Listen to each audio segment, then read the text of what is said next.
Hi అండి. 11th week nominations promo వచ్చింది కదా, ఆ ప్రోమో చూసారు కదా. ఏమనిపించిందో ప్రోమో ప్రకారంగా మీరు కామెంట్ చేయండి.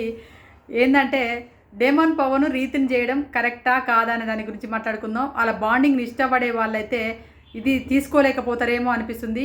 డేమన్ పవన్ రీతిని చేయడం వల్ల డేమన్ పవన్కి ఏమైనా ఎఫెక్ట్ పడుతుందా, అతను ఎలాంటి పాయింట్స్ పెట్టి నామినేషన్ చేసిండు, ఇమాన్యుయల్ భరణి గారిని నామినేషన్ చేయడం రైటా రాంగా, ఆయన సేఫ్ గేమ్ ఆడుతున్నాడా ఇమాన్యుయల్, నెక్స్ట్ హౌస్లో ఎంతమంది నామినేషన్లోకి వచ్చిర్రు, తనుజకి ఇచ్చినటువంటి పవర్ ఏంటిది, తనుజ తన ఫ్రెండ్షిప్ నిలబెట్టుకుందా, తనుజ ఎవరికి ఎన్ని నామినేషన్స్ స్లిప్లు ఇచ్చింది అనే దాని గురించి మాట్లాడుకుందాం. ఫస్ట్ టైం నా వీడియోని చూస్తున్నట్లయితే ప్లీజ్ దయచేసి నా ఛానల్ సబ్స్క్రైబ్ చేసుకోండి, బెల్ ఐకాన్ ఆన్ చేసి పెట్టించుకోండి ఫర్దర్ వీడియో కోసం. ఇప్పుడైతే ఈ వీడియోకి అయితే లైక్ చేయండి, ప్లీజ్ లైక్ చేయండి అడుగుతున్నా. ఎవరు లైక్ చేస్తలేదు, దయచేసి లైక్ చేయండి. నా వీడియోస్ కనుక నచ్చినాయి అనుకోండి, సబ్స్క్రైబ్ చేసుకోండి. ఇప్పుడు నామినేషన్స్ ప్రోమో చూసాం కదా, ప్రోమో ప్రకారంగా ఫస్ట్ తనుజ నామినేషన్స్ పవర్స్ అన్నీ, అంటే ఎవరికి ఎన్ని నామినేషన్స్ స్లిప్లు ఇవ్వాలనేది తనుజ క్యాప్టెన్ అయినటువంటి తనుజ దగ్గర అవి టోకెన్స్ ఉంటాయి అన్నట్టు డిసైడ్ చేయాలి. 1వ నెంబర్ టోకెన్, 2వ నెంబర్ టోకెన్స్ అని ఉన్నాయి. ఇలా 1వ నెంబర్ టోకెన్స్ వచ్చేసి 3 ఉన్నాయి. 2వ నెంబర్ టోకెన్స్ వచ్చేసి 1 సెకండ్ 1 2 3 4 2వ నెంబర్ టోకెన్స్ వచ్చేసి 4 ఉన్నాయి అన్నట్టు. 1వ నెంబర్ 3 ఉన్నాయి. అంటే టోకెన్స్ ఏంటంటే ఈ నామినేషన్స్ టోకెన్స్ 2వ నెంబర్ ఉంది అనుకో ఇద్దరిని నామినేషన్ చేయాలి, 1వ నెంబర్ ఉంది అనుకో ఒకరిని నామినేషన్ చేయాలి. ఈ టోకెన్స్ అనేది డిసైడ్ చేసేది ఎవరిని నామినేషన్ అంటే ఎవరికి ఇవ్వాలి టోకెన్స్ అనేది డిసైడ్ చేసేది మాత్రం తనుజ చేతిలో బిగ్ బాస్ పెట్టడం జరిగింది అన్నట్టు. అప్పుడు తనుజ ఇమాన్యుయల్కి 2వ నెంబర్ టోకెన్ ఇచ్చింది. 2వ నెంబర్ టోకెన్ ఇస్తే ఇమాన్యుయల్ ఫస్ట్ భరణి గారు నామినేషన్ చేసిండు. భరణి గారు నామినేషన్ చేసేసి ఏమని చెప్పాడంటే, అన్న నీ గేమ్ కనపడతలేదు, నీ గేమ్ అనేది నాకు ఈ వారంలో కనపడలేదు, నువ్వు ఒక దగ్గరే ఉంటున్నట్టు అనిపిస్తుంది, అక్కడే స్టక్ అయిపోతున్నట్టు కనపడుతుందన్న, నీ గేమ్ తీరు కనపడతలేదు అని చెప్పేసి నామినేషన్ చేసిండు. అది నాకైతే సేఫ్ నామినేషన్ అనిపించింది. లాస్ట్ వీక్లో కూడా నామినేషన్ చేసిండు, మళ్ళీ ఇదే వీక్లో కూడా మళ్ళీ సేమ్ నామినేషన్ చేస్తున్నాడు. ఇమాన్యుయల్కి అర్థం కాలేదా, భరణి గారు ఈయనతో పాటుగా వాటర్ టబ్బు టాస్క్లో ఇప్పుడు గౌరవ్ను ఇమాన్యుయల్ ఆడిండు, తర్వాత అటుపక్క రీతు చౌదరి ఇమాన్యుయల్ మన భరణి గారు ఆడిర్రు. ఆ గేమ్లో వీళ్ళతో పాటుగా ఈక్వల్గా సమానంగా పోటీకి ఇచ్చిర్రు.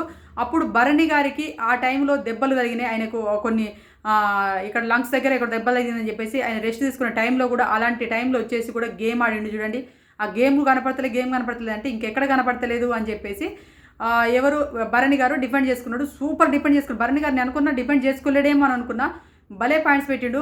ఒక గేమ్ అంటే గేమ్ అనేది ఒక గేమ్ ఆడడమే కాదు, హౌస్లో 360 డిగ్రీస్ అన్నీ వర్తిస్తాయి. మనం ఏం చేస్తున్నాం, ఆడినా పాడినా తుమ్మిన తగ్గిన ఇవంతా ఒక గేమ్ కిందకి వస్తుంది కదా అని చెప్పేసి చెప్పిండు. చూడండి, అది హైలైట్ అనిపించింది. ఇమాన్యుయల్ డిపెండ్ చేసుకోవడానికి కూడా లేకుండా పోయింది, అంటే ఇమాన్యుయల్ పెట్టిన పాయింట్స్ కూడా అర్థం లేకుండా పోయినట్టు అనిపించింది.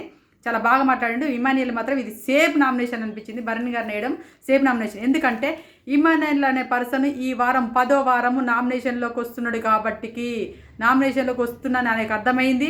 నామినేషన్ నన్ను ఎవరో ఒకరు చేస్తారు, ఇప్పుడు నాకంటే వీక్ అనుకునే వాళ్ళని నామినేషన్ చేసుకుంటే వెళ్ళాలనే ప్లాన్ ప్రకారంగానే నెక్స్ట్ నామినేషన్ రీతు చౌదరిని వేసిండు. నెక్స్ట్ నామినేషన్ రీతు చౌదరిని ఏ పాయింట్లతో వేసిండొచ్చు అంటే, రీతు చౌదరి నువ్వు కూడా సేఫ్ గేమ్లో ఆడుకుంటూ పోతావు, నీ గేమ్ సేఫ్ గేమ్ లాగానే కనపడుతుంది, అంటే నువ్వు నాకు చెప్తున్నావు సేఫ్ గేమ్ అని. ఇప్పుడు బొమ్మల టాస్క్లో మీ అమ్మ బొమ్మ ఎందుకు పట్టుకురాలేదు అంటే ఇమాన్యుయల్ అన్నాడుగా, నువ్వు డేమన్ బొమ్మ పట్టుకొస్తావా అని ఇమాన్యుయల్ వెంబటే కౌంటర్ వేసేసిండు. ఇక్కడ ఇమాన్యుయల్ ఏంటంటే గేమ్ ప్లాన్ ఏంటంటే ఈయన కంటే డౌన్లో ఉన్నటువంటి ఎవరైతే డేంజర్ జోన్ ఉంటారో వాళ్ళు నామినేషన్లు తీసుకురావాలనేది ఇమాన్యుయల్ ప్లాను. రీతు చౌదరికి కౌంటర్ ఇచ్చేసింది. అక్కడ డిపెండ్ కూడా సూపర్ చేసుకుంది రీతు చౌదరి నాకు అనిపించింది. ఇక్కడ ఇమాన్యుయల్ అనే పర్సన్ సేఫ్ గేమ్ ఆడినట్టుగానే నాకు కనబడుతుంది. మీకే ఇమాన్యుయల్ సేఫ్ గేమ్ ఆడిండా లేదనేది కామెంట్ చేయండి. ఇమాన్యుయల్ చేసినటువంటి 2 నామినేషన్లలో ఒక నామినేషన్ మాత్రం సేఫ్ నామినేషనే. నెక్స్ట్ డేమన్ పవన్ వచ్చేసి రీతు నామినేషన్ చేసేసిండు, కళ్యాణ్ నామినేషన్ చేసిండు. రీతు నామినేషన్ చేసేసిన దానికైతే నేను అన్ఎక్స్పెక్టెడ్గా ఊహించింది జరిగింది అనిపించింది. ఎందుకంటే డేమన్ పవన్ కామనర్గా వచ్చిండు, ఒక లవ్ యాంగిల్ లవ్ ట్రాకులు అనేది నడుపుదాం అనుకున్నాడో ఏమనుకున్నాడో అది ఒక పేరు కూడా వచ్చింది వాళ్ళకి. ఆ పేరు ఏంటంటే ఒక సెలబ్రిటీలో ఉన్నది, తనకు ఒక ఫేమ్ ఉంటుంది, ఆ అమ్మాయితో ఒక లవ్ ట్రాక్ నడిపిస్తే నేను ఎక్కువ రోజులు సర్వే అవుతా అనుకున్నాడు. దాన్ని కంటిన్యూ చేసేసిండు. ఎంతమంది వచ్చి వైల్డ్ కార్డ్స్ వచ్చేసి రమ్య ఉంది కదా, మోక్ష ఉంది కదా, రమ్య మోక్ష ఉంది కదా, ఆమె వచ్చింది కదా అలేఖ్య చిట్టిపిక్కలు, ఆమె వచ్చి నీకు బుర్ర లేదురా అని చెప్పేసి నామినేషన్ చేసేసింది. నీకు బ్రెయిన్ బాడీ ఉంది కానీ నీకు బుర్ర లేదురా అని చెప్పేసి నామినేషన్ చేసేది. నువ్వు ఆ అమ్మాయి వెనకమ్మర్లా ఉండిపోతున్నావు, నీ గేమ్ నువ్వు అన్నీ చేస్తున్నావు, వెనకమ్మర్లా ఉండిపోతున్నావు, నీ గేమ్ కనపడతలేదు అని అన్నప్పుడు అక్కడెక్కడ పోయింది ఎవరిది?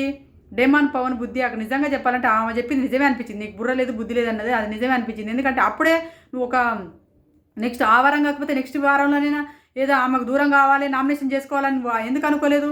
తీరా తీసుకొచ్చి నీవుస్తుంది అంటే ఇప్పుడు డెమాన్ అనే పర్సను ఒక 10 వారాలకు వచ్చినాక నోరు లేసిందా? 10 వారాల తర్వాత నోరు లేసిందా? ఇన్ని వారాలు మీరు గొడవ పడుతున్నారు, ఇన్ని వారాలు కొట్టుకుంటారు, తిట్టుకుంటారు, అలానే ఉంటారు. ఎన్నో వచ్చిన ఎలిగేషన్స్ అయినా కూడా వాటిని అన్నిటి తట్టుకొని కూడా ఎలిగేషన్స్ వచ్చినప్పుడన్నా ఏ టైంలో కూడా దూరం కావాలనిపించలేదు. 10 వారాలకు ఎట్లాగో నేను సర్వే అయిపోయినా, నేను టాప్ 5లోకి వెళ్తున్నా, నాకు ఇక రీతు చౌదరితో ఏం పర్లేదు అనుకొని తొలగించుకుందామని అనే ప్లాన్ ప్రకారం వెళ్ళిండా అని నాకు అనిపించింది. మీకేమనిపించింది అనేది కామెంట్ చేయండి. ఎందుకంటే నేను ఎన్నోసార్లు చెప్పాలనుకున్నారా, నేను ఎన్నోసార్లు చెప్పాలనుకుని నీ దగ్గర కన్వే చేయాలనుకుని వచ్చినా అని చెప్పేసి ఎమోషనల్ అయ్యి చెప్తున్నాడు. అది నిజమే, చెప్పాలనుకున్నావు. కానీ అక్కడ ఇతని డెమాన్ పవన్ అనే పర్సన్ నోరు లేసింది, అక్కడ రీతు చౌదరి అనే పర్సన్ కూడా నోరు లేసింది. రీతు చౌదరిని ఇంకా ఎక్కువ నష్టపెట్టినట్టు అనిపించింది డెమాన్ పవన్.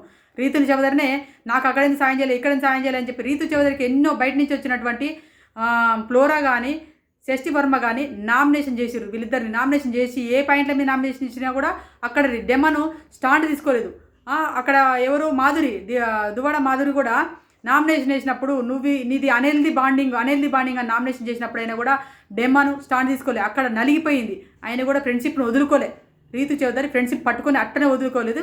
ఇప్పుడు ఎందుకు డెమాన్ పవన్ వదులుకుంటుండంటే తను టాప్ 5లోకి వెళ్తున్నా ఎలాగో అర్థమైపోయింది, నేను ఎలాగో టాప్ 5లో ఉంటా అనే ఒక కాన్ఫిడెన్స్తోని రీతు చౌదరి అనే పర్సన్ నాకు ఇప్పుడు అవసరం లేదు అనే ఉద్దేశంతోనే నామినేషన్ చేసినట్టుగా నాకు అనిపిస్తుంది.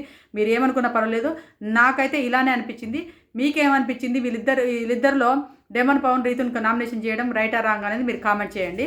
మనము ప్రోమో ప్రకారంగా అయితే నాకైతే అక్కడ బాధపడినా కూడా డెమాన్ పవన్ పెట్టే పాయింట్లలో నాకు అంత వాల్యుబుల్ అనిపించలేదు. ఎందుకంటే ఈయన కంటే ఎక్కువ రీతు చౌదరి నలిగినట్టుగా నాకు అనిపించింది. మీకేమనిపించింది అనేది కామెంట్ చేయండి. నెక్స్ట్ వచ్చేసి ఇంకా ఒక నిమిషం, నెక్స్ట్ కళ్యాణ్కు 2 స్లిప్పులు ఇచ్చింది. డెమాన్ పవన్కు 2 ఇస్తే ఒకటి వచ్చేసి రీతు చౌదరిని చేసిండు, రెండోది వచ్చేసి కళ్యాణ్ చేసిండు. కళ్యాణ్ని ఏ రీజన్తో చేసిండు అర్థమైండవచ్చు కదా. మీ కళ్యాణ్ని డెమాన్ పవన్ ఏ రీజన్తో అంటే నువ్వు అరే బెడ్ టాస్క్లో నాకు సపోర్ట్ చేస్తా అని చెప్పినా సపోర్ట్ చేయలేదని చెప్పేసి, సపోర్ట్ చేయకుండా నన్ను తోసేసినవరా అని చెప్పేసి అనొచ్చు. ఆ విషయం అయితే చిల్లి నామినేషన్ అన్నట్టు.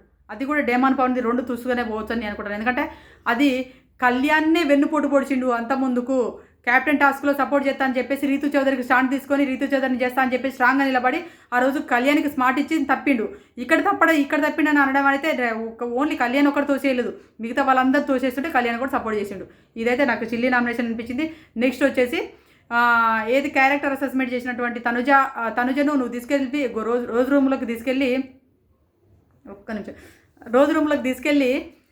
నువ్వు అక్కడ కూర్చోబెట్టి మాట్లాడినావు కదా, నన్ను కూడా అలా తీసుకెళ్ళి మాట్లాడితే బాగుండని చెప్పేసి నాకు అనిపించిందిరా. నువ్వు నాకు చెప్పలే కానీ తనుజకైతే మంచిగా సపరేట్గా కూర్చోబెట్టి చెప్పి నన్ను వచ్చి మాట్లాడని చెప్పేసి కన్వే చేయాలని నువ్వు ట్రై చేసినావు. నాకు అది నచ్చలేదని చెప్పేసి వీకెండ్లో మాట్లాడింది అదే పాయింట్లతోనే నామినేషన్ చేసి ఉండొచ్చు అని నేను అనుకుంటున్నాను. అలా ఒక పాయింట్ వెళ్ళినా ఇంకో పాయింట్ చూసి అయిపోతుందని నేను అనుకుంటున్నాను కళ్యాణ్ చేసిన పాయింట్లలో.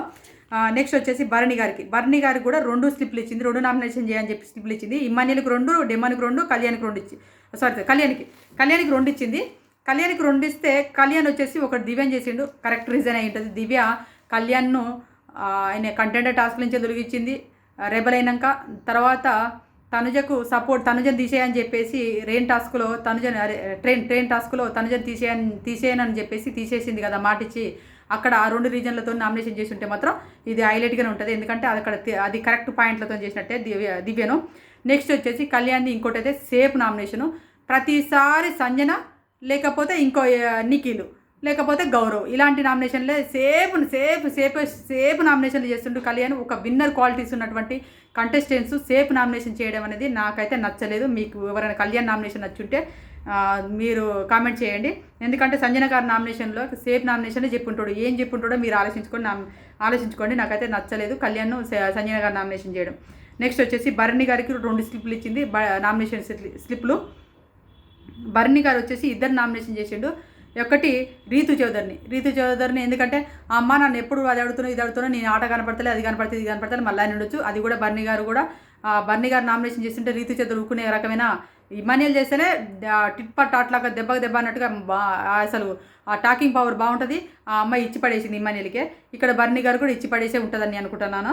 నెక్స్ట్ రెండో నామినేషన్ ఇమాన్యుయల్ చేసిండు. ఇదైతే హైలైట్. ఇమాన్యుయల్ ఎవ్వరు చేయలేదు చూడండి. ఇప్పుడు ఉన్నటువంటి 8 మందిలో కూడా ఇమాన్యుయల్ ఈ వారం కూడా నామినేషన్లకు రాకపోయేది. బర్నీ గారు చేయడం వల్ల ఇమాన్యుయల్ నామినేషన్లోకి వచ్చిండు. ఇమాన్యుయల్ బర్నీ గారు నామినేషన్ చేసిండు. ఆయన అయితే ఏ పాయింట్లు పెట్టి మాట్లాడిండో మళ్ళీ అయ్యే పాయింట్లు ఇచ్చి పడేసి ఉండొచ్చు అని అనుకుంటున్నాను. అది కరెక్ట్గానే తీసుకొచ్చిండు. కరెక్ట్ పర్సన్నే నామినేషన్లో తీసుకొచ్చిండు నాకు అనిపించింది. నెక్స్ట్ వచ్చేసి రీతు కూడా 2 స్లిప్లు ఇచ్చింది. 2 స్లిప్లు ఇస్తే రీతు ఇద్దరు నామినేషన్ చేసింది. ఇద్దరిని చేస్తే ఎవరినంటే ఒకటి దివ్య పోయిన వారం కూడా పోయిన వారం కూడా దివ్యనే నామినేషన్ చేసింది. ఈ వారం కూడా దివ్యనే నామినేషన్ చేసింది. మళ్ళీ ఏం పెట్టి ఉండొచ్చు అనుకుంటానంటే ఇక నువ్వు నాకెక్కడ నువ్వు అందరిని పెట్టుకొని ఆట ఆడుతానో అది ఆట ఆడుతానో ఇది ఆట ఆడుతానో నాకు సపోర్ట్ చేయలేదు ఇది లేదు అది లేదని అక్కడ పెట్టి ఉండొచ్చు అని నేను అనుకుంటాను. ఇదే నామినేషన్ పెట్టి చేసి ఉండొచ్చు. నెక్స్ట్ వచ్చేసి రెండో నామినేషన్ సంజన గారిని చేసింది. సంజన గారిని ఏ పాయింట్లు పెట్టి చేసి ఉండొచ్చు అంటే నాకు సపోర్ట్ చేస్తాను, ఎక్కడ సపోర్ట్ చేసుకోలేదు, నాకు స్టాండ్ తీసుకోలేదు, నీకోసం నేను జుట్టు కట్ చేసుకున్నా, మా నాన్న సెట్ వస్తే నువ్వు ఫీల్ అయినావు, అందరు కూడా బయట నుంచి వచ్చిన వాళ్ళు కూడా నాకు నీ సెట్ తీసుకోవడం వల్ల నీ చీరలన్నీ బయటికి పోయినాయి, అదే కట్టకుండా అయిపోయింది అని చెప్పేసి నన్ను సెల్ఫీస్ అంటారు. నువ్వు అసలు నీకోసం నేను ఎక్కడ స్టాండ్ తీసుకున్నావు, నువ్వు నాకు స్టాండ్ తీసుకోవాలని చెప్పేసి చేసి ఉండొచ్చు అని అనుకుంటున్నాను. నెక్స్ట్ వచ్చేసి సంజన గారికి ఒక స్లిప్ ఇచ్చింది సంజన గారికి ఒక నామినేషన్ స్లిప్ ఇస్తే కళ్యాణ్ని చేసింది. కళ్యాణ్ని ఏ రీజన్తో చేసింది అన్నది నాకైతే ఊహించలేకపోతున్నా. అది మనం మళ్ళీ ఏమైనా ప్రోమో వస్తే ప్రోమో చూసానా మాట్లాడదాం, లేకపోతే ఎపిసోడ్లో చూసానా లైవ్ చూసానా మాట్లాడుకుందాం. కళ్యాణ్ అయితే చేసేసింది. నెక్స్ట్ వచ్చేసి దివ్యకు ఒక స్లిప్ ఇచ్చింది. దివ్య వచ్చేసి రీతుని చేసింది. రీతు దివ్యనైతే ఏ పాయింట్లు పెట్టి చేసిందో మళ్ళీ రీతును కూడా అదే పాయింట్ అట్లాగా ఇచ్చి ఉండొచ్చు అని నేను అనుకుంటున్నాను. ఎందుకంటే రీతు ప్లాన్ ఏంటంటే దివ్య నామినేషన్లో తీసుకొచ్చింది అనుకోండి. ఈ వారము దివ్య నామినేషన్లో తీసుకొస్తే దివ్య లిస్ట్లో ఉంది కదా, నిన్న డేంజర్ జోన్లో నిలబెట్టింది కదా, నాకు ఒకవేళ నేను నామినేషన్లోకి వచ్చినంటే నాకు ఒక్క నిమిషం నామినేషన్లోకి వస్తే నాకు దివ్య డేంజర్ జోన్లో ఉన్నది, ఆమె తీసుకొస్తే నేను సేఫ్ అవుతాను ఉద్దేశంతో దివ్యని నామినేషన్ చేసి ఉండొచ్చు. తెలియకలేదు కదా, అలా చేసి ఉండొచ్చు. నెక్స్ట్ రీతును కూడా ఎందుకు తీసుకొచ్చిందంటే తను కూడా డేంజర్ జోన్లోకి వచ్చే పర్సనే, మరి నాకు కూడా సేఫ్ అవ్వాలంటే నేను కూడా రీతుని తీసుకురావాలనే ఉద్దేశంతో దివ్య కూడా తెలియకలేదు కాబట్టి రీతుని నామినేషన్ చేసినట్టు కనిపిస్తుంది. ఇక సుమన్ అన్న వచ్చేసి కళ్యాణ్ నామినేషన్ చేసిండు. ఏ పాయింట్ పెట్టి చేసిండు అన్నది మనం ఎపిసోడ్ లేదా లైవ్లో నామినేషన్ చూసినాకనే మాట్లాడుకుందాం. ఇలా ఒక్కొక్కరు అంటే ఫస్ట్ వచ్చేసి ఇమాన్యుయల్ ఇద్దరిని చేసిండు, డెమన్ పవన్ ఇద్దరిని చేసిండు, కళ్యాణ్ ఇద్దరిని చేసిండు, భరణి గారు ఇద్దరిని చేసిండు, రీతు చౌదరి ఇద్దరిని చేసింది, సంజన గారు ఒకరిని, దివ్య ఒకరిని, సుమన్ శెట్టి గారు ఒకరిని, ఇలా మొత్తము 8 మంది నామినేషన్ చేస్తే 8 మందిలో ఎక్కువ నామినేషన్లు పడినాయి మాత్రం రీతు చౌదరికి. హైయెస్ట్ నామినేషన్లు 4 చేసిర్రు. రీతు చౌదరిని నామినేషన్ హైయెస్ట్ పడినాయి. దివ్య చేసింది రీతు చౌదరిని, భరణి గారు చేసిర్రు, కళ్యాణ్ డెమన్ పవన్ చేసిండు, ఇమాన్యుయల్ చేసిండు. మొత్తం హైయెస్ట్ అంటే 4 నామినేషన్లు రీతు చౌదరికి పడినాయి. కళ్యాణ్కి 3 నామినేషన్లు పడినాయి. కళ్యాణ్ని ముగ్గురు చేసిర్రు. ఒకటి సుమన్ శెట్టి గారు, సంజన గారు, తర్వాత నెక్స్ట్ వచ్చేసి డెమన్ పవన్ 3 నామినేషన్లు కళ్యాణ్కి పడినాయి. ఇలా రీతు చౌదరిని మాత్రము తనుజ సేవ్ చేసింది. తనుజకు ఒక పవర్ ఇచ్చిండు, సేవింగ్ పవర్ ఇస్తే రీతు చౌదరిని సేవ్ చేయడం జరిగింది. తనుజ సేవ్ చేయడం రైటా రాంగ్ అనేది కామెంట్ చేయండి. ఎందుకంటే తన దగ్గర ఒక డైమండ్ పవర్ ఉంది కదా, సేవింగ్ పవర్ ఉంది కదా, ఆ పవర్లో ఎలిమినేషన్ ఆపే పవర్ ఉంది కాబట్టి ఆ పవర్ను వాడలేదు కాబట్టి మాట ఇచ్చింది కాబట్టి ఆ మాట ప్రకారంగా నిలబెట్టుకున్నదా లేకపోతే ఇంకేం రీజన్స్ చెప్పి తనను సేవ్ చేసిందన్న చూద్దాం. హైయెస్ట్ నామినేషన్ పడినటువంటి పర్సన్నే మన తనుజ సేవ్ చేయడం జరిగింది. సేవ్ చేయడం రైట్ ఆర్ రాంగ్ అనేది కామెంట్ చేయండి. ఇప్పుడు నామినేషన్లోకి వచ్చినటువంటి వాళ్ళు ఎవరైనా చూసినట్లయితే 6 నామినేషన్లోకి వచ్చారు. 1 భరణి, 2 ఇమాన్యుయల్, 3 కళ్యాణ్, 4 డెమ్మన్, 5 దివ్య, 6 సంజన గారు. ఇలా మీకు ఇష్టమైన కంటెస్టెంట్స్ ఎవరనేది కామెంట్ చేయండి. నాకు తెలిసి డేంజర్ జోన్లో మాత్రం ఖచ్చితంగా సంజన గారు, దివ్య గారు ఇద్దరు నా డేంజర్ జోన్లో ఉంటారు. ఈ వారంలో ఇద్దరిట్లో ఒకరు వెళ్ళిపోతారు. సంజన గారు సేవ్ అయినా కూడా దివ్య గారు వెళ్ళిపోయే అవకాశాలు అయితే పుష్కలంగా కనపడతాను. 1000% కనపడతాయి. ఇంకా ఆట తీరు అనేది ఇప్పుడు ఫ్యామిలీ వీకు ఏం ఆటలు ఉండదు, ఏం గేమ్స్ ఉండదు కాబట్టి నాకు తెలిసి దివ్య గారు ఈ వారం వెళ్ళిపోయే అవకాశాలు కనపడుతున్నాయి. మీకు ఈ 6గురిలో ఎవరు ఇష్టమో, ఒకవేళ తనుజ ఫ్యాన్స్ ఎవరికైనా ఓట్లు వేస్తున్నారా లేదా అన్నది కూడా కామెంట్ చేయండి. ఇంకేమన్నా లైవ్లో ఏమన్నా జరిగితే అంటే ఇంకేమైనా షాకింగ్ ఏమన్నా అప్డేట్స్ వస్తే మాత్రం వీడియో చేస్తాను, లేదా డైరెక్ట్ ఎపిసోడ్ వీడియోనే చేస్తాను. ఇది అండి ఈరోజు మన ప్రోమో ప్రకారం వచ్చినటువంటి అప్డేట్స్. మరిన్ని అప్డేట్ కోసం మాత్రం మా ఛానల్ సబ్స్క్రైబ్ చేసుకొని బెల్ ఐకాన్ ఆన్ చేసి పెట్టి ఉంచుకోండి. Bye friends.